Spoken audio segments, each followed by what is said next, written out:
Good afternoon, everyone. My name is Lori Bombacco. I'm an oncology dietitian and I'm presenting live at Cancer Wellness Center. If you have already attended a program like this one, we call it Ask the Dietitian. It's one of my favorites. It just so happens to be such a great program that we're doing it twice this month.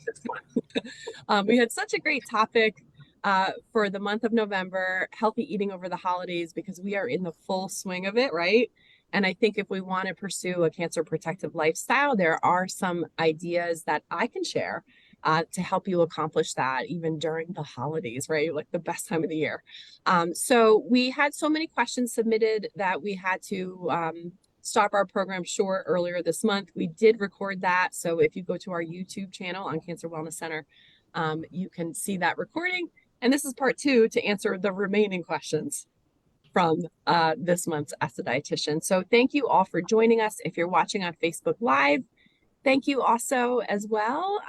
I appreciate you spending some time with us and a little bit of time on your Friday afternoon.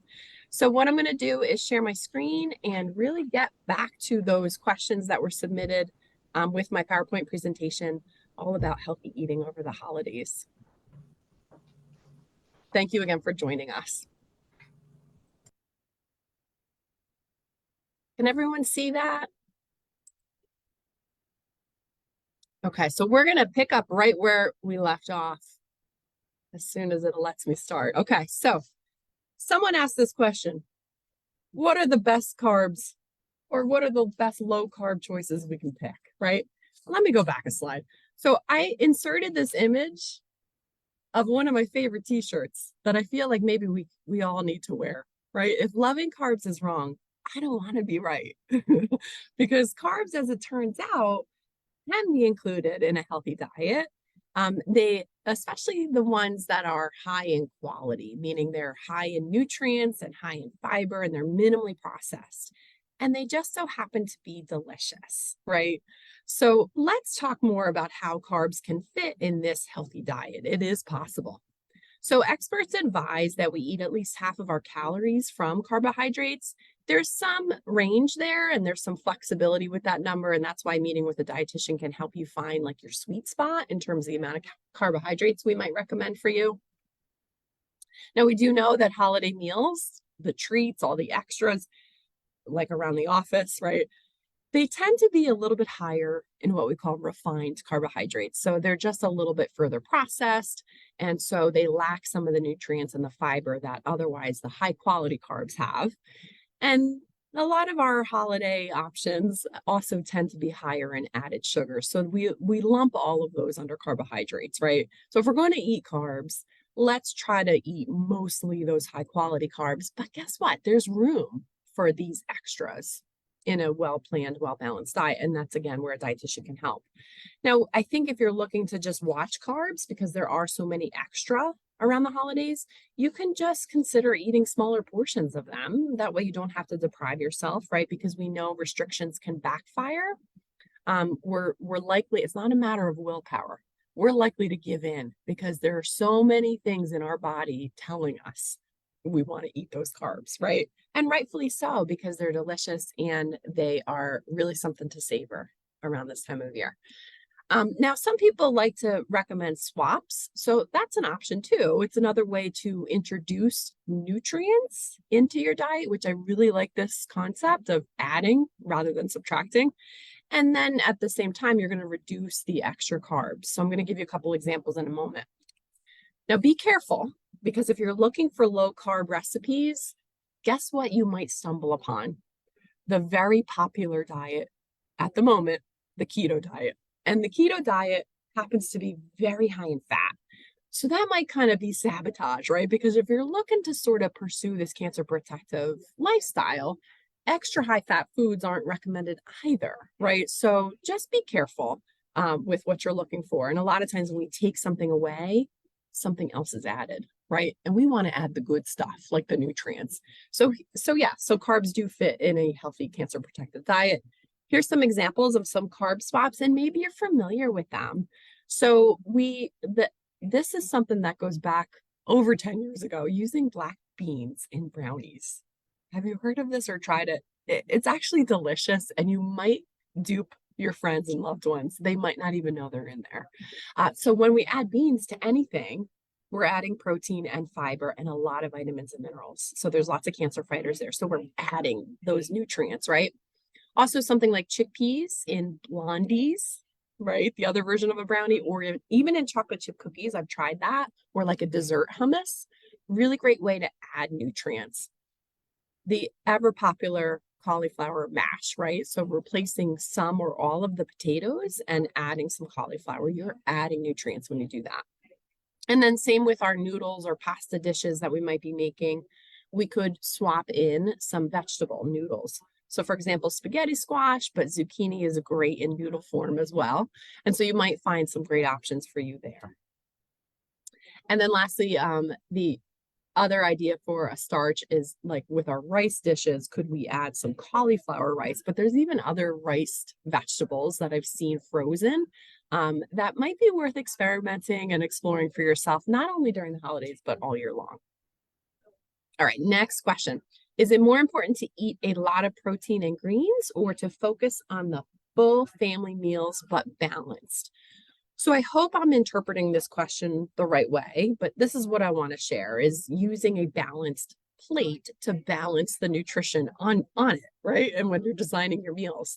So the question spoke to protein and greens, and that's actually an example of a low carb meal, right? If you're only eating protein and greens, where's the starch? Where's the healthy whole grains like quinoa or brown rice, right? So they could be included on this balanced plate. Did you know that? And that's what I mentioned in the last question. So if we design a plate that's cancer protective, this is sort of what it looks like, all right? So half of our plate is full with the non-starchy vegetables. Non-starchy because they have a little less carbohydrates, but they're packed again with nutrients and cancer fighters, antioxidants, phytochemicals, like the list goes on and on. So if we're eating mostly those foods, we're doing a really great job of eating a nourishing diet. And then the remainder of our plate, we can divide that down into smaller sections, right? So we could have a quarter of the whole plate for our proteins, a quarter of our whole plate for our starches or our grains. So you can see like we can kind of work with what our options are and help them fit onto this plate. And that really is designing a cancer protective meal. Okay, so here we're gonna put this into action. So if we're eating non-starchy vegetables, so let's say for the holidays, you're having some roasted vegetables, which would be delicious, right? Absolutely delicious this time of year. They would go right onto that half of the plate. Maybe you also want to add, some fresh green beans. Maybe you want to add a nice filling salad. All of that goes on that non-starchy half of the plate. So the majority of what you're eating here is all the really great stuff, right? And you're filling up on this and feeling satisfied. And hopefully you agree it's delicious choices that you're adding there. Then we're going to add our protein. So whether it be from animal or plant sources, if it's turkey or ham, or maybe you're going for the tofurkey, all fit on that quarter of the plate. And then lastly, our other last quarter of the plate is for our non-starch or starchy vegetables or whole grains. So this is where it gets tricky, right? Because there's a lot of sides, especially on Thanksgiving, that are high in those starchy choices, right? So if we want to have the stuffing, love it, right? Maybe we also want to have something like a sweet potato casserole, right? So we're going to try and squeeze it all onto that quarter of the plate. This is one option I'm suggesting. Of course, you can do whatever you'd like to do. But I think what I'm trying to point out is that this allows us to still enjoy our favorites. Why not, right? Keep in mind, this is, again, only one day out of the year, and it doesn't have to derail our plan. So healthy eating generally equates with habits, right? So the habitual consumption of these minimally processed foods, that's what matters the most. And if we think of the plate and if we're eating that way most of the time, we've got it accomplished. We're doing it, right? Every so often, if it's one food, one meal, one day, even, right? If we're eating differently than that, it's not going to throw off that balance, right? It's going to be diluted by all the other habitual healthful consumption of those high nutrient, high fiber choices. Okay. Next question.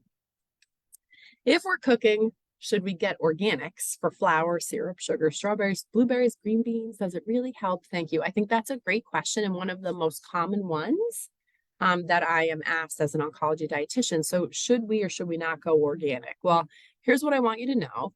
And this may be clarifying some misconceptions that you have. So organic food does not necessarily mean it's free of pesticides, right? So they just use organic pesticides technically. And we do know from samples that are taken annually that they have slightly lower levels of these synthetic fertilizers and pesticide residues. So they still have some of these, what some claim with no good reason, are problematic, right? So there still are, it's not necessarily totally free, right, of pesticides or residues of them. There's little variation between organic and conventional food in terms of nutrient value. Does that surprise you? I think there's a lot more we need to learn about this, and we may never know. But most of the research so far has suggested that organic, especially produce, is not necessarily nutritionally superior. On average, organic food may be 47% more expensive. So if cost is a concern for you, that's a good to know as well, right? Because you're paying more for something that isn't necessarily guaranteeing you better, right? Now, what I would say, the bottom line is the choice is up to you, right? A diet that includes organic food is no more cancer protective. However, a diet that includes organic food does not cause cancer, right? So keep that in mind. So it's sort of a personal choice. If you want to enjoy organic, I support that. If you have the resources and the access to it, why not, right? However, we don't have to feel forced to choose organic, and we don't have to feel like guilty or ashamed if we eat some conventional choices. It has currently not been shown to cause cancer, and eating organic doesn't protect us entirely from cancer. Okay, I think that's a great question. Now, what about a vegan diet? How do we eat enough protein, right? This is sort of another myth that I often get asked about. So I just want to quiz you quickly. The dietitian's asking you a question now, right? So true or false, is it difficult for vegans to eat enough protein? I know some of you in the audience know this answer, so that's false. It's actually quite easy, and most vegans can easily satisfy their requirements for protein. Again, a dietitian can help reassure you if that's your decision to choose a vegan diet and ensure that you're eating enough of the amino acids that are the building blocks of protein to satisfy your requirements for good health and based on your nutrition goals.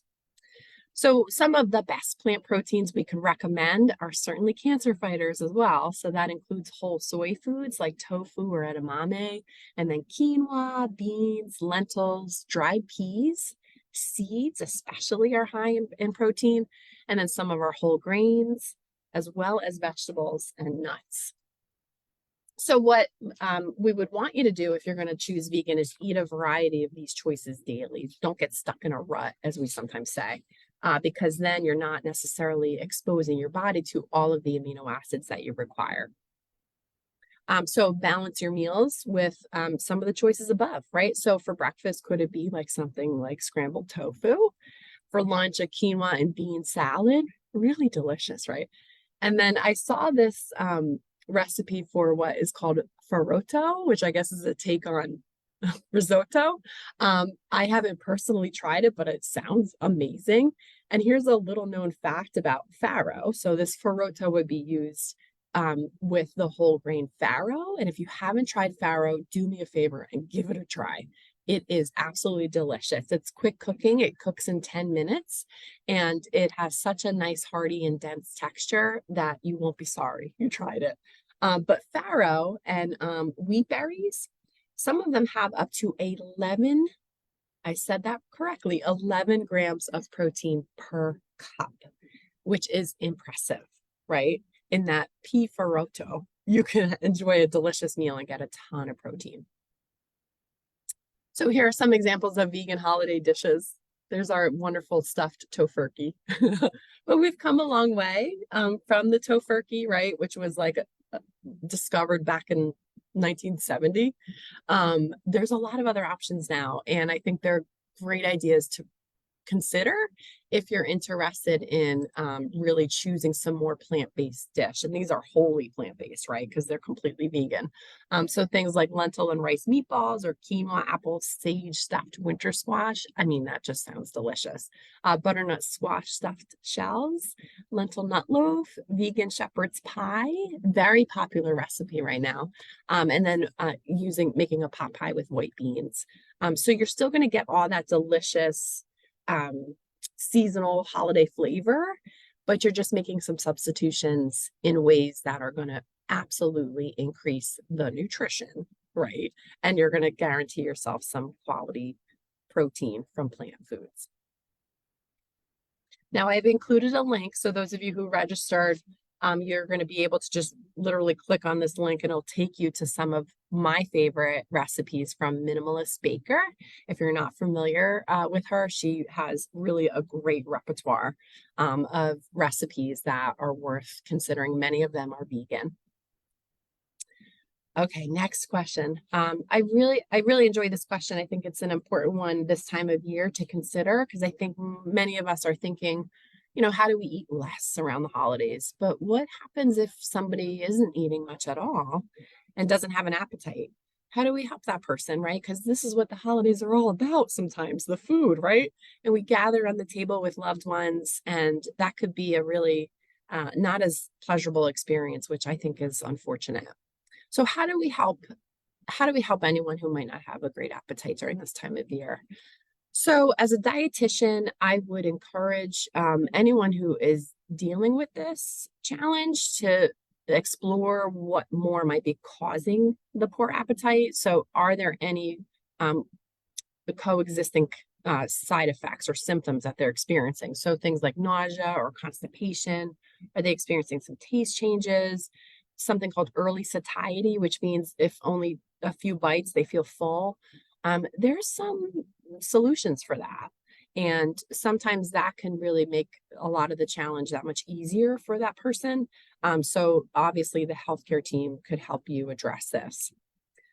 There also is the consideration for something like an appetite stimulant.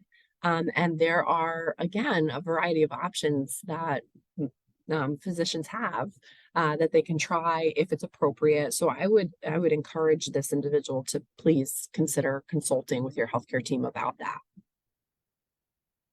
This may seem counterintuitive, but when someone doesn't have a great appetite, I actually want to serve them less because we eat with our eyes, right? So if we're seeing a lot of food, and that can certainly happen around the holidays, right? It can be overwhelming and that can sort of shut down our appetite further. So a small amount of what that individual is requesting is really the best way to go. And then you can offer more if he or she is asking for more as well. Sometimes soups and liquids are the easiest things to eat, right? They don't fill us up as much, right? They're not as overwhelming. So, and I find that in my experience in clinic, that many people who suffer from a poor appetite, they're able to get some of those great, nourishing, delicious soups and liquids into their system. So something like a butternut squash soup would be a great option for somebody. And you can ramp up the calories. And there's a lot of ways you could do that with add-ins, and that's where a dietitian can help also. I think that sometimes too, if the focus is on eating and not eating, right, or the poor appetite, it can really add to more pressure and more stress and anxiety, and again, shame or guilt. So it might make sense to kind of shift the focus away from that pressure and focus instead on what else we can celebrate during the holidays, which is one another, right? And our loved ones, and the other things that we can do, right? Separate from if the fact that we might not be eating well. So in total, with all of these questions that were submitted, I did want to share one slide about sort of what I would advise as it relates to eating over the holidays. I love the idea of addition instead of subtraction, right? Because we know restrictions backfire, right? When we restrict our diet, it's going to sabotage us. So what can we add to our day that would promote our health? Could it be a piece of fresh fruit? Could it be just going for a walk for 15 minutes? Could it be adding a meditation nightly? That would be amazing, right? Nice way to wind down, ensure that you're going to get adequate rest, and also really help combat a lot of the extra stress that we might have this time of year. Drink an extra glass of water daily and one more vegetable to your meal. These are all options, right? And if you think about it, you get to decide. And that's really powerful. Is that's one way you can empower yourself by adding something to your day and creating a habit now that's going to carry you through all of the holidays, right? And into the new year. And if you can establish that, you'll be off and running in the new year and you won't be sort of feeling like, oh, you have to make up for what just happened over the holiday season, right? So it's a nice way to sort of give yourself self-care. We have to eat. So why not choose some things that are going to really support our health, both mind and body? So these are some resources that I think you might enjoy. Mindful eating. The Harvard School for Public Health has a wonderful website all about mindfulness. And I think that applies well when we're eating and eating in stressful situations or eating in the company of others and around this time of year. I think if we can apply mindfulness, it will be a way for us to savor what we're eating, which is really great because our food deserves to be savored, right? And then it helps us eat in a way that's really in line with our goals.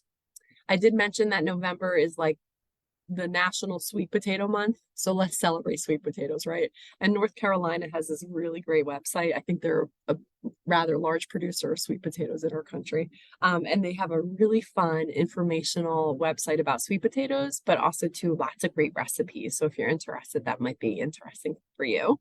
Lemons. They have a great little section on their website all about vegan Thanksgiving recipes. So some of the ones I was mentioning earlier, you might find versions of them on their website. And then the American Institute for Cancer Research, really they are the cancer nutrition and lifestyle experts. They have a nice archive for holiday recipes that you might also find interesting and worthy of trying. So for those of you who registered, I shared a boatload of recipes because I wanted to make sure that you had more specific ideas based on what I presented. So I included really quite a handful of them. So hopefully you'll get a chance to try them and enjoy them for yourself. Now, as we mentioned at the start of the program, we're going to run our December version of Ask the Dietitian on the 15th. We're going to give you some time to recover from this presentation. And so it will run as normal on that Friday from 1 to 1:30. And our tentative topic is nutrition and immune function or immunity. And that's a lot of it might be because I was thinking, this time of year, our immune system needs some support, right? So we could certainly, harness the power of nutrition to help support our immune function. So I look forward to hearing any questions that you might have for that month. And even now, as I wrap, if you're still on, I'd look forward to additional couple of questions if we have some time.